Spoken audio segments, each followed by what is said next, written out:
सबसे पहले मैं चाहूँगा पॉलिटिकल एनालिसिस भट्टी साहब, ये जो अब 9 रुकनी बेंच बैठेगा और बहुत से लोगों को बेवकूफ़ समझते हैं, लेकिन दुनिया इतनी बेवकूफ़ होती नहीं है। इससे पहले 5 रुकनी और 7 रुकनी से बाहर चीफ जस्टिस साहब नहीं जा रहे थे। आज उन्होंने मिलिट्री कोर्ट के हवाले से, उनको पता है जस्टिस फाइज ईसा का क्या ओपिनियन हो सकता है, तो जस्टिस फाइज ईसा को स्पेशली शामिल किया गया इसके अंदर। आप इसको कहाँ जाता हुआ देख रहे हैं इस मामले को भट्टी साहब? अच्छा, जैसे मेरे लिए कामरान भाई ये सरप्राइज़ है कि फ़ाइज़ ईसा काजी साहब का इतनी पहले नोटिफिकेशन हो गया चीफ जस्टिस बनने के लिए। उन्होंने ही बनना था, जाहिर है वो ही सीनियर थे और उनको ही बनना चाहिए था, लेकिन इतनी पहले उनका नोटिफिकेशन हो गया। कोई हर्ज नहीं नोटिफिकेशन में, लेकिन इतनी जल्दी क्या पड़ गई और इसके बाद क्या होने वाला है कि इतनी जल्दी कर दिया गया, नंबर 1। नंबर 2, वैसे ही मुझे सरप्राइज़ हुआ कि चीफ जस्टिस साहब ने फाइनली उमर अता बंदयाल साहब ने फ़ाइज़ ईसा साहब को इस बेंच में शामिल कर लिया। और आप जैसे आप कह रहे हैं, बिल्कुल ठीक कह रहे हैं, ये एक तासुर है कि उनका चूँकि फ़ौजी कोर्ट्स के हवाले से एक ख़ास नुक्ता नज़र है, बल्कि और ख़ास एक वो इसके हवाले से अपनी राय रखते हैं, तो लिहाजा उन्हें बाकियों के में तो बाकी बेंचेस में तो शामिल ना हुए। और 6 महीने से गालिबन वो नहीं भी किसी बेंच में शामिल हो रहे थे, या एक आदमी एक मरतबा रोस्टम जारी हुआ और फिर नहीं हुए तो इसमें शामिल हो गए। मैं इस पर कई मरतबा बात कर चुके हैं, ये कोई नया नहीं है फ़ौजी अदालतें, और ये फ़ौजी अदालतें पाकिस्तान तहरीक इंसाफ के दौर में भी थी, पहले भी थी, उससे पहले सर भी ये केस की जो प्रोसीडिंग चलेगी वो इस मुल्क की स्टेबिलिटी के लिए कितनी गजब की होगी, मैं ये जानना चाह रहा हूँ आपसे, क्योंकि मुझे तो नजर आ रहा है फैसला यहाँ से क्या आना है। उसी पे ही आ रहा हूँ भाईजान। तो ये कोई नई नहीं थी। जैसे आपने कहा 25 या 26 लोगों का ट्रायल हुआ पिछली पीटीआई की हुकूमत में, एक का तो नाम भी बता सकते और चेयरमैन पीटीआई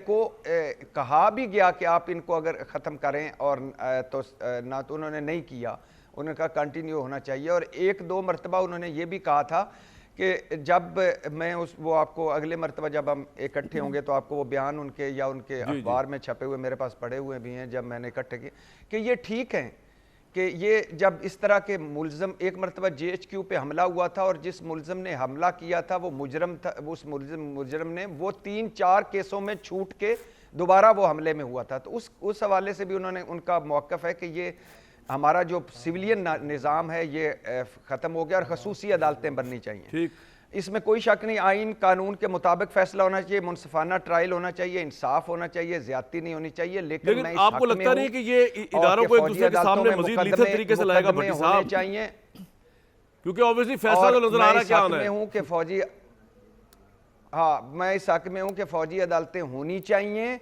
और 9 मई के हवाले से तो डेफिनेटली होनी चाहिए, और डेफिनेटली जो करने वाले हैं उनको आना चाहिए, जो मंसूबा साज हैं उनको आना चाहिए, जिन्होंने उकसाया है उनको आना चाहिए।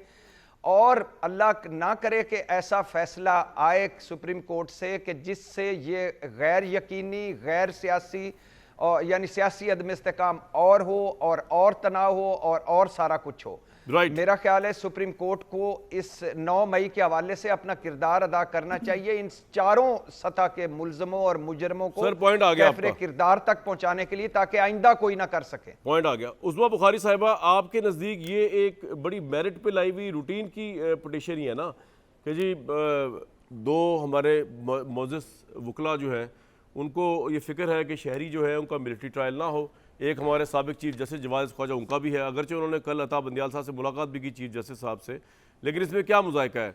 ये एक बड़ी लॉजिकल सी पिटीशन है, इसमें कोई हमें कॉन्स्पिरेसी तलाश तो नहीं करनी चाहिए? शुक्रिया कामरान। नहीं, हम कॉन्स्पिरेसी तलाश नहीं करते, लेकिन काश कॉन्स्पिरेसी ना हो।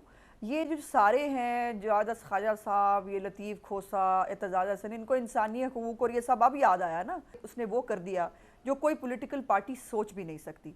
पहली बात यह है कि अगर फ़ौजी तनसीबात पर सिविलियंस जो हैं वो दहशतगर्दों की जाकर हमला करें तो उनको फिर कहाँ ट्राई किया जाए? उनको फिर क्या लैंड रेवेन्यू एक्ट के अंदर जो है उनको ट्राई करें? उनको फिर ये मिलिट्री कोर्ट्स की कल वो सुनेंगे पिटीशन। एक तो ये बड़ी इत्तेफाक की बात होती है कि जो है लोगों को जो है वो चैम्बर तक रिसाई भी हो जाती है, फिर वो मुलाकातें भी हो जाती हैं, फिर फ़ौरन केस भी फिक्स हो जाते हैं।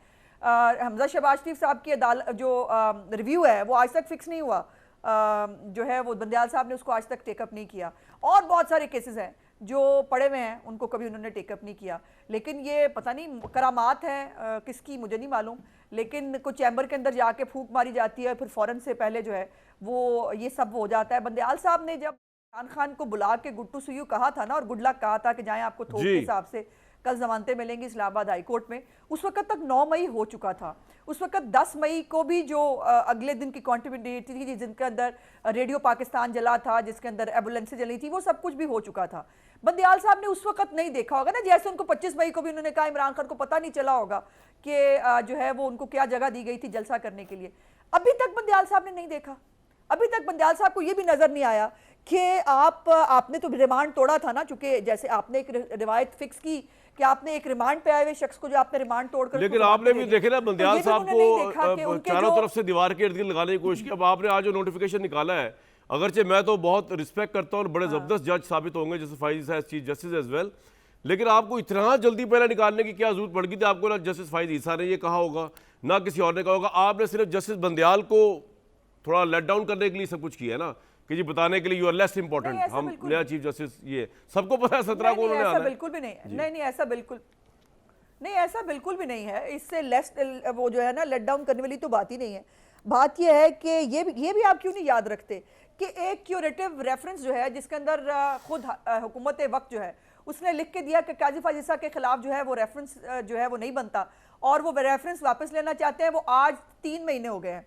बंदयाल साहब अपने चैम्बर में रख के उससे क्या करना चाह रहे हैं? क्या उसके ऊपर जो है वो कौन सी ऐसी दम दरूद पड़ेंगे वो कि जो अभी तक जो है वो उसके ऊपर वो उसको देख रहे हैं। दूसरी बात जो मैं इंपॉर्टेंट करने वाली थी जी बोले इस हवाले से, वो ये है कि बंदयाल साहब ने उस वक्त नहीं देखा, उनको नहीं पता चला 9 मई को क्या हुआ।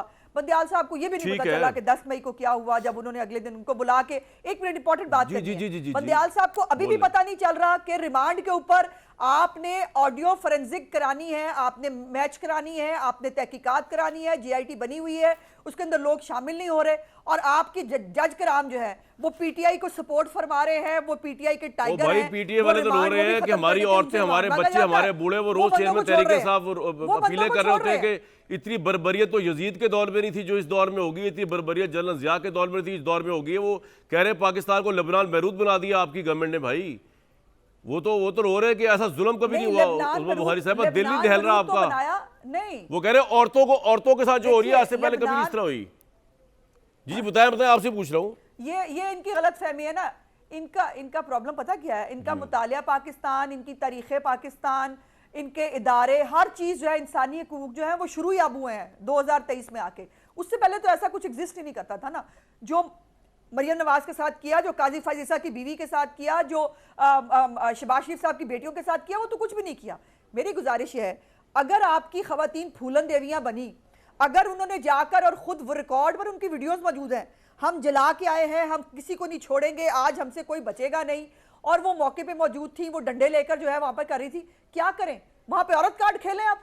जब आप जुर्म कर लेते हैं, या फिर लिख दें आईने पाकिस्तान में बापर्दा खवातीन जो है, जो जिनका कहने को गैर सियासी हो लेकिन उनका हीरे लेना भी जायज़ है, उनका गद्दारी से लोगों को जोड़ना भी जायज़ है, और ये जो खवातीन जो है ये जुर्म करें, जो चले बापर्दा नहीं है, लेकिन अगर वो आर्मी जो है वो जाके हाउस ठीक है जी, नहीं साफ सब इकोनॉमी की तरफ अब जरा इसको लिंक अप कर दूं, तो उनको छुट्टी दे दे। नहीं छुट्टी तो किसी को नहीं मिल सकती।